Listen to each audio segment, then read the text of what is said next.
Muzliklar eriyapti. Bu yangilik endi hech kimni hayron qoldirmaydi. Ammo olimlarni qo'rqitayotgan narsa faqat suv emas. Ular muz ostida minglab yillar qamalib yotgan mikroblar va viruslar haqida gapiryapti. Savol oddiy. Ular qaytishi mumkinmi? Bu muzlikni oddiy muz deb o'ylaymiz. Aslida u vaqt ombori.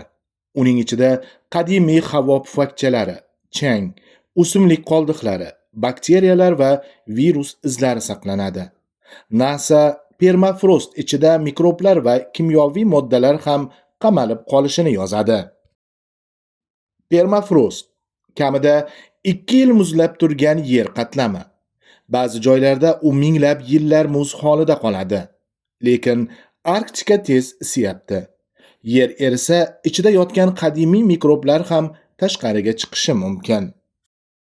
Ommaviy axborot vositalari buni zombi virus deb ataydi. Lekin bu kinodagi tirilgan maxluq degani emas. Gap shundaki, ayrim viruslar juda uzoq vaqt muzlab yotib, laboratoriyada yana faol holatga kelgan. Eng mashhur holat Sibir permafrostidan olingan viruslar. 2023-yilda olimlar Sibir permafrostidan olingan bir necha qadimiy virusni o'rgandi. Ularning eng qadimiysi taxminan 48500 yil muz ostida yotgan. Muhim joyi shuki, bu viruslar odamga emas, bir hujayrali amyobalarga yuqa olgan. Bu yerda vahimaga berilmaslik kerak. Hozircha qayta faollashtirilgan qadimiy viruslarning eng mashhur namunalari odamni kasallantirishi isbotlanmagan. Lekin olimlarning xavotiri boshqa. Agar amyobaga yuqadigan virus saqlansa, boshqa xavfli patogenlar ham muzda saqlangan bo'lishi mumkinmi? Tibet platosidagi muz yadrolaridan ham qiziq dalillar topilgan. Tadqiqotchilar u yerda qariyb 15 ming yillik virus izlarini aniqlagan.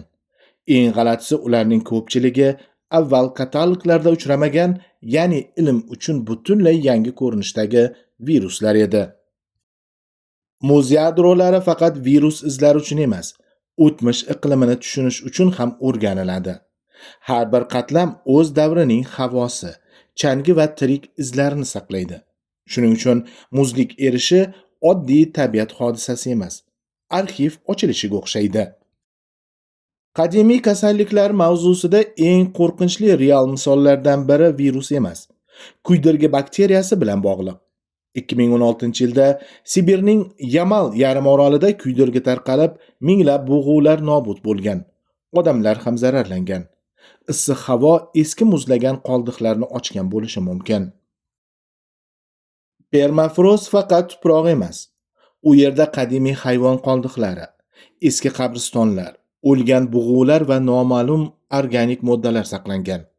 Agar ular erisa, ichidagi bakteriya sporalari yoki virus izlari atrof muhitga chiqishi mumkin.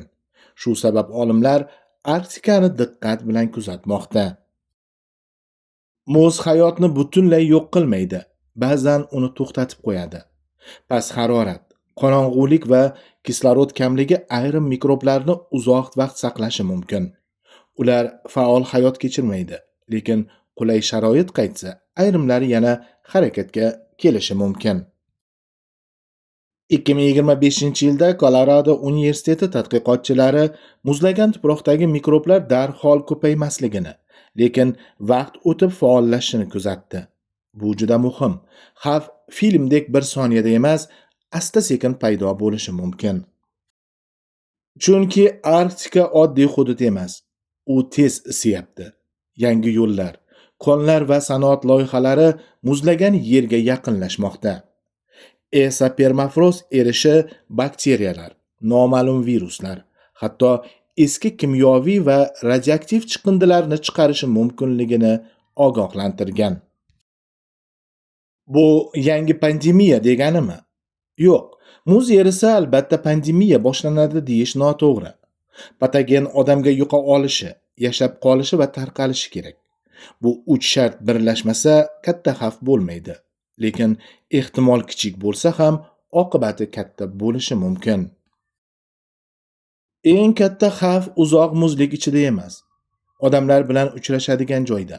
Masalan, erigan tuproq, hayvonlar ko'chishi, suv oqimlari, kon qazish va qadimiy qoldiqlar ochilishi. Qadimiy mikrob odamga yetib kelmasa, u faqat muz ichidagi sirligicha qoladi. Bu mavzu qo'rqitish uchun emas, ogohlantirish uchun muhim. Muzliklar erishi faqat dengiz sathini ko'tarmaydi. U tuproq, suv, hayvonlar va kasallik xaritasini ham o'zgartiradi. Ko'zga ko'rinmas dunyo uyg'onsa, uni kech payqashimiz mumkin. Olimlar Arktikada kuzatuv tizimlarini kuchaytirish, eriyotgan hududlardan namuna olish va xavfli mikroblarni erta aniqlash kerakligini aytadi. Bu yerda maqsad vahima emas. Maqsad muz ostidan nima chiqayotganini kech bo'lmasdan bilish. Qadimiy viruslar ertaga dunyoni bosib oladi deyish ilmiy emas. Lekin muz ostida uzoq yashagan mikroblar borligi aniq.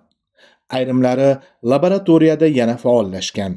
Demak, savol ular bormi emas, savol ular bizga yetib keladimi? Muzliklar erisa faqat suv chiqmaydi. Ular qadimiy hayot izlari, noma'lum mikroblar va ehtimol xavfli patogenlarni ham ochishi mumkin. Sizningcha bu haqiqiy tahdidmi yoki bo'rttirilgan qo'rquvmi? Kommentda yozing. Like bosing, kanalga obuna bo'ling. Ilmiy manbalar va qo'shimcha ma'lumotlar Telegram kanalimizda.